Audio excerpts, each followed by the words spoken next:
So, what is bug hunting? Well, bug hunting is the concept of just finding vulnerabilities on a specific website and then reporting it to them in order for them to fix it. Bug bounties have been around for over a decade now, and you have seen more and more platforms coming up, which we'll talk about in just a little bit. But this concept just breaks into two different categories. The first one being your vulnerability disclosure program or vulnerability disclosure program, or also shortened to VDP.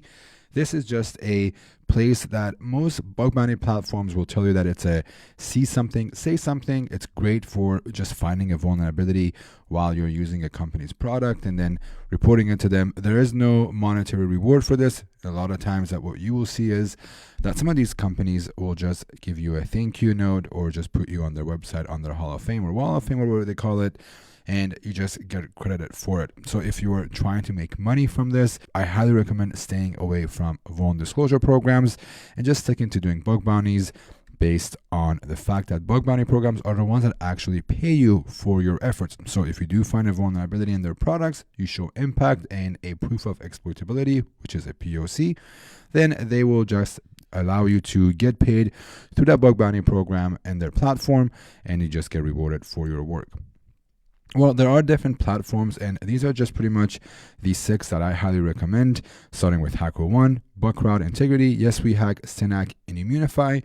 The first 4 that you see on the top, HackerOne, Bugcrowd, Integrity, and YesWeHack, are just pretty much bug bounty platforms that allow you to self-register. You can sign up on your own. You don't have to provide anything for them just yet, unless you want to get paid. And if you do want to get paid, you have to give them your tax forms. But these 4 just are really, really easy. You can sign into their website, sign up for an account, and you are off to the races. But with Synack, there is a difference, which Synack is not your typical bug bounty program. They do a lot of government contracts. They work with a lot of private companies that are more and more controlled, and they require you to pass a test in order to be able to sign up for their platform. So if you want to become a Synack Red Team member or a part of their Synack Red Team that they have, then you have to pass a test, and they allow you to jump on a VPN, which is required to hack on in order to monitor the traffic for their customers.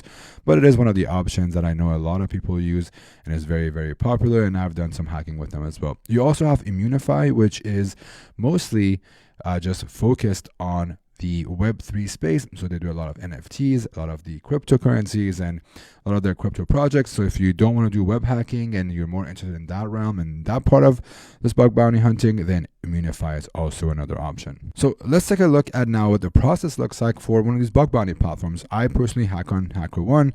It could be a bias that I used to work at HackerOne, but I hack on HackerOne a lot. Then I also hack on Integrity and Bugcrowd as my secondary and third platform of choice. But what you can do is really easy. You go to their website, you click on sign up, and you just sign up for a hacker. All you have to provide is your name. You don't even have to do that if you don't want to provide it to them. But then you give them your username, your email, and a password, and you click create account, and that would create an account for you. But before you do that, maybe you don't want to sign up on all these platforms, and you kind of want to look at the different bug bounty programs or vulnerability disclosure programs that you want to hack on. Well, you can just go to the directory page right here, and it's going to show you all of the different programs that are available, and you can see the ones that are vulnerability disclosure program. For example, Lowe's right here, it says VDP. There is no bounty given to you, there's no money involved, and you can see there's 0 reports because again it's a see something, say something method. Same thing with this REI. But you can also look down over here. There is a couple of bug bounty programs, for example, Tools for Humanity, that starts with a $50 bounty all the way to a $300 to $500 on average. And you can click on these and kind of open them up and see what they look like. You can see that this is managed by HackerOne, and their bounty tables and time to triage is also on this. And we'll look at what scope and all this stuff means in just a bit. But I kind of want to highlight, maybe you don't want to just start off on all those platforms. You want to start with one and then go to the next one.